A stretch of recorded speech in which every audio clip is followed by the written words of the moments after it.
फेरबदल बसपा में हुए हैं, लेकिन उसके बावजूद आप कीमती समय निकालकर आज बोध गया मुक्ति महाविहार जो आंदोलन चल रहा उसको अपना समर्थन देने आए हैं।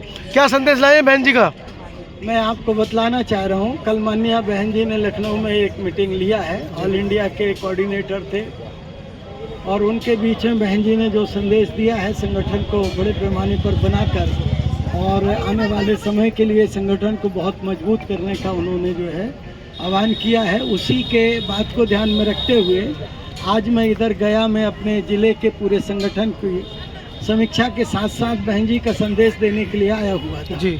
उसी कड़ी में जब मुझे इधर पता चला कि हमारे भंतेगढ़ जो है महाबोधि महाविहार के मुक्ति के लिए इधर पर आमरण अनशन किए हुए हैं, तो मुझे लगा कि निश्चित रूप से मुझे जाना चाहिए और मैं आज आपके बीच में आया हुआ हूँ। आपसे पहले भी बहुत सारे बहुजन समाज पार्टी के प्रतिनिधि जा चुके हैं।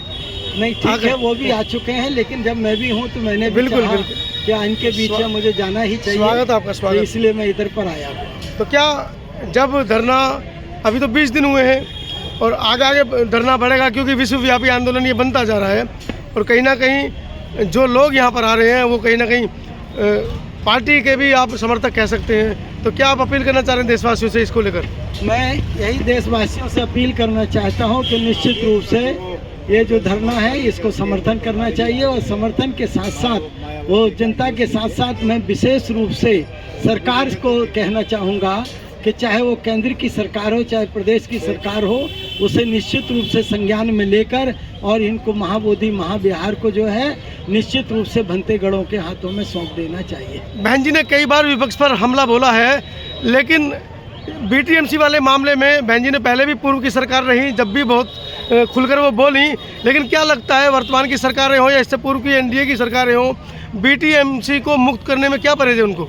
देखिए, माननीय बहन जी जो है हमेशा जो है जितना भी देखा होगा उन्होंने, चाहे माननीय काशीराम साहब का दुनिया से चले जाने के बाद का कार्यक्रम हो पूरे बौद्ध पद्धति से किया, उसके बाद में चाहे प्रेरणा केंद्र का हमारा उद्घाटन हो उसका पूरा बौद्ध पद्धति से किया। जब जब सारे काम माननीय बहन जी ने बौद्ध पद्धति से हर कार्य को करने का काम किया है और अपने सरकार में बहन जी ने वहाँ पर जो है एक बुद्धा पार्क भी बनाने का काम किया है। डॉक्टर अंबेडकर सामाजिक परिवर्तन स्थल बनाकर सारे संतों गुरुओं महापुरुषों को सम्मान देने का काम किया है। बाबा साहब अंबेडकर को तो उन्होंने महान कहना चाहिए सम्मान देने का काम किया ही है। तो इसलिए चाहे बौद्ध धर्म से संबंधित जितना भी कुछ काम है माननीय बहन जी हर कार्य बौद्ध पद्धति से ही करती हैं, तो उनके मन में निश्चित रूप से है कि ये। और बाबा मानवर काशीराम साहब से एक बार पत्रकारों ने पूछा हुआ था कि मानवर काशीराम साहब आप कैसा भारत चाहते हैं, तो मानवर काशीराम साहब ने कहा था कि मैं सम्राट अशोक का भारत चाहता हूँ।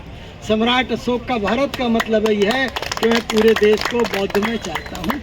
तो सम्राट अशोक के भारत की कल्पना मानवर साहब काशीराम साहब की जी, जो बहुजन समाज पार्टी के संस्थापक हैं और आज उनकी शिष्या बहन कुमारी मायावती जी भी उनकी जो है पूरी तरह से बौद्ध धर्म की अनुयायी हैं और उसी के आधार पर अपने सारी उसी पद्धति पर सब कुछ कार्य करती हैं। तो आपके वक्तव्य का ये आशय समझा जाए, जब कभी यहाँ से बड़ी कॉल होगी तो आदरणीय बहन जी इसमें समर्थन देने के लिए उपस्थित हो पाएंगी? माननीय बहन जी देखिए, समय अनुकूल जो उपयुक्त है मूवमेंट के लिए, आंदोलन के लिए, वही कदम उठाती हैं, इसलिए बहन जी जो भी अच्छा होगा उस कदम को उठाएंगे। चलिए, धन्यवाद।